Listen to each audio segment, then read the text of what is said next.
Salut à tous, aujourd'hui nouveau décor parce que c'est sympa de changer, mais surtout parce que c'est un format un peu différent. Sans maquette, mais rassurez-vous, elles sont là à côté en cas de besoin. À l'occasion de la journée internationale des droits des femmes, j'ai choisi de vous parler des courses de dragster, un véritable tonnerre de groupe célébrant la virilité masculine. Non, ça n'est pas du tout dans le ton. Ce que je vous propose, c'est de visiter 5 civilisations matriarcales à travers les continents et aussi l'histoire.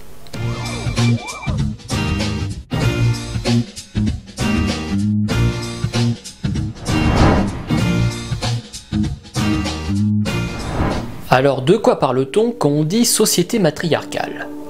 On leur trouve souvent ces 5 points communs. 1. Ce sont des sociétés où c'est la femme qui transmet son nom à la descendance. 2.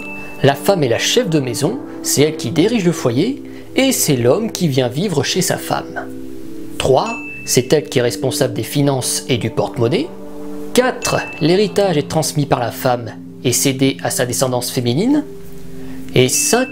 Les métiers intellectuels et les fonctions politiques leur sont souvent réservés.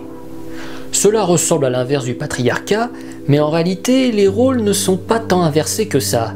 Les hommes n'y sont pas forcément traités en infériorité, et c'est là l'un des aspects les plus intéressants. C'est pourquoi, commençons le top 5.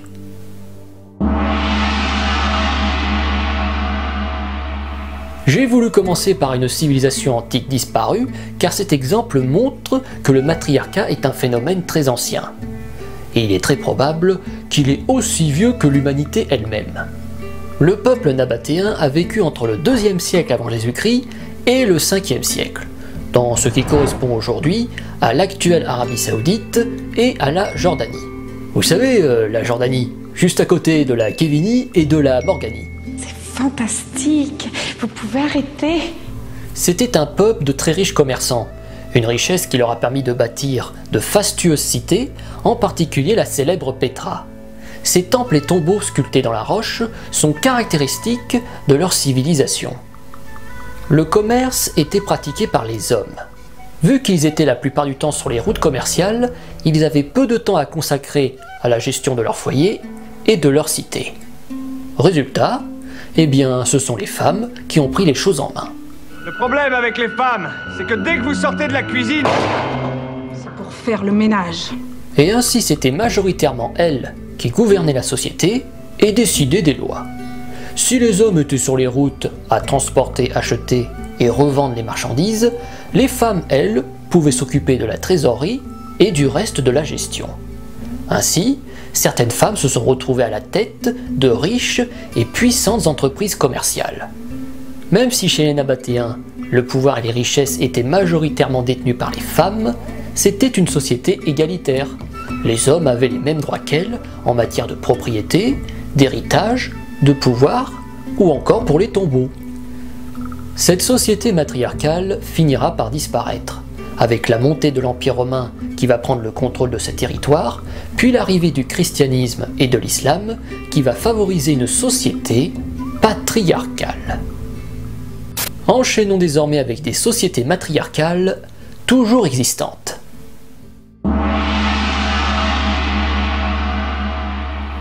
La civilisation zapotèque, se situant au sud du Mexique dans l'état de Oaxaca, est la plus ancienne société matriarcale actuelle, tout aussi ancienne que la nabatéenne. Ici, même si ce sont les hommes qui s'occupent de la politique, les femmes, elles, détiennent tout le reste. Ce sont elles qui gouvernent au sein du foyer, qui détiennent les richesses et le pouvoir spirituel. Concernant le nom et l'héritage, il se transmet de mère en fille. Lors du mariage, c'est l'homme qui va vivre sous le toit de sa femme et de sa belle famille, et jamais l'inverse. Et la femme peut virer son mari de chez elle sans problème. Et quand ça arrive, eh bien le mec va trouver refuge chez sa mère. Les marchés ne sont fréquentés que par les femmes, et les métiers intellectuels et de commerce leur sont réservés. Les hommes, eux, sont cantonnés aux métiers manuels, et l'argent qu'ils gagnent est entièrement destiné à leur femme, qui est la chef du foyer familial. Une particularité qui est intéressante chez les Zapotèques, c'est la tolérance envers l'homosexualité masculine. Ces hommes sont appelés les muches, ce qui signifie « homme à cœur de femme ». Ah, j'adore la poésie. Oh, c'est un scandale! Ils sont considérés comme un troisième genre et sont les seuls hommes à être acceptés dans certaines activités féminines. Parfois, des jeunes hommes se mettent en couple avec ces muches pour pouvoir consommer un peu avant de se marier avec une femme.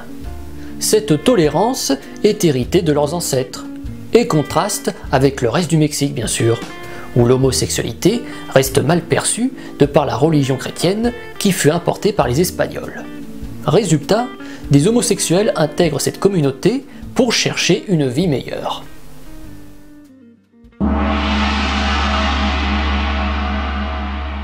Direction maintenant l'est de l'Inde, dans l'état du Meghalaya. La société Khasi est très intéressante car c'est sans doute la plus inégalitaire pour les hommes. Et ça contraste énormément dans un pays qui d'ordinaire est extrêmement violent pour les femmes. La femme ici détient absolument tous les pouvoirs et les richesses, que ça soit à la maison ou au sein de la communauté. Là aussi l'héritage et le nom se transmet de mère en fille et le mari porte le nom de sa femme. Il vit chez elle et gagne de l'argent pour elle. Les femmes justifient cette tradition par le fait que ce sont elles qui supportent l'effort de la grossesse. Et elles peuvent avoir plusieurs maris. Ici les hommes ne sont propriétaires de rien et leur vie est contrôlée par les femmes. Et en cas de divorce, ils se retrouvent sans rien. Cependant, la plupart des hommes de cette communauté ne se sentent pas maltraités. Mais certains réclament le renversement du matriarcat pour un patriarcat. Et ceci en invoquant les écrits de la Bible stipulant que l'homme est le chef de famille. Car le christianisme est la principale religion de cette communauté, héritée des colons anglais.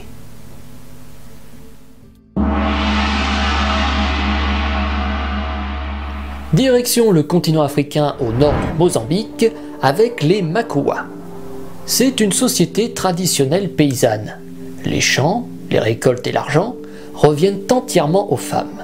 Ce sont elles qui s'occupent de tout ce qui concerne la vie du village et du foyer. Le travail au champ, comme les tâches ménagères. Seulement ce sont elles qui décident de tout. Le rôle des hommes est de les aider dans ces différentes tâches, avec pour devoir de leur obéir. Et là aussi l'argent qu'ils gagnent doit être remis à leurs femmes. Ici, l'homme quitte sa famille pour aller vivre avec sa femme, d'abord chez sa belle-mère avant de pouvoir s'installer dans leur propre maison. C'est la belle-mère qui décide si sa fille peut épouser tel homme ou pas. Et c'est aussi auprès d'elle que le jeune époux doit faire ses preuves en fournissant son aide et son travail. S'il ne lui donne pas satisfaction, sa belle-mère le répudie, l'obligeant à retourner dans sa famille d'origine. Ici, l'homme n'a donc pas intérêt à faire preuve de paresse ou oser manquer de respect à sa femme. Touche-moi et ta main ne touchera plus jamais rien.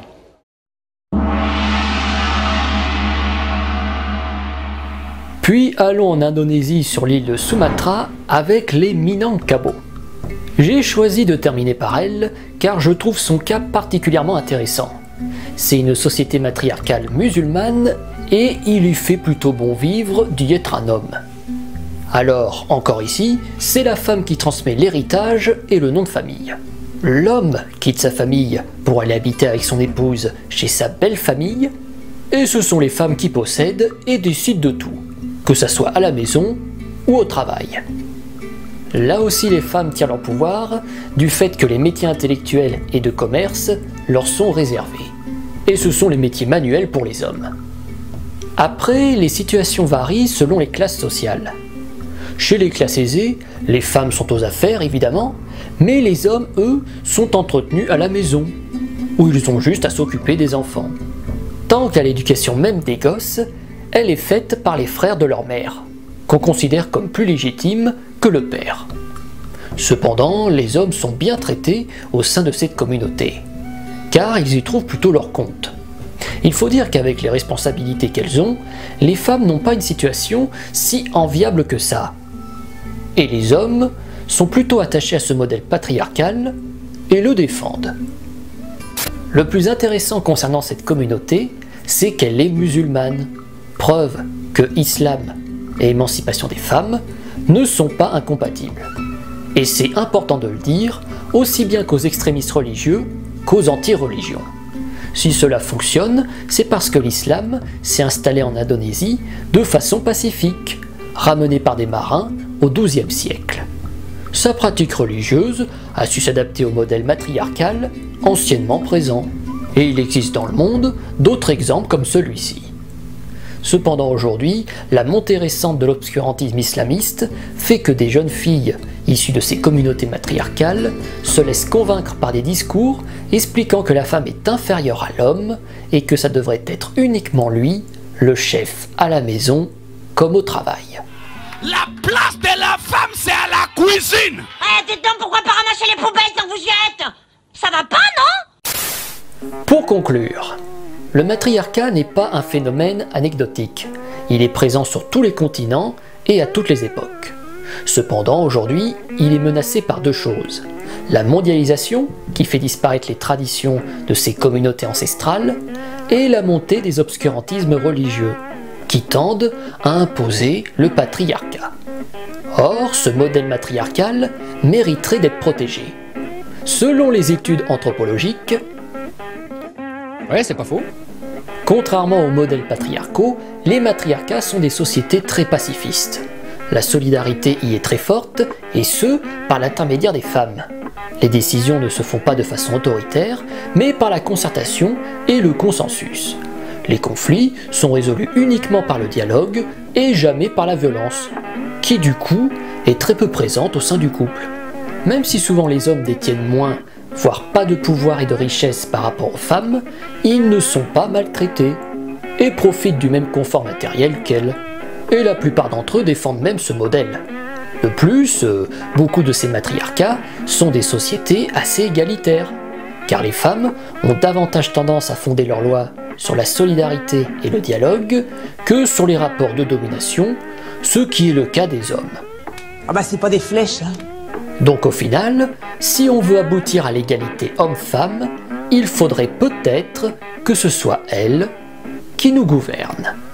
Et l'idée est que nous travaillions ensemble, d'égal à égal. On en reparlera quand il faudra porter quelque chose de lourd. Merci d'avoir regardé cet épisode spécial. Si vous voulez approfondir le sujet, il y a les liens en source, comme la série documentaire Arte en 4 épisodes Terre de femmes que je vous conseille, et le documentaire Petra au royaume des femmes. Et si vous préférez la fiction, un film que j'ai bien aimé, Jackie au royaume des filles, qui est une très intéressante inversion des rôles, même si par moments ça part un peu en couille. Et pas qu'au sens figuré. Bon. Ça m'a fait du bien de parler. Merci. Préférez la curiosité aux préjugés. À la prochaine.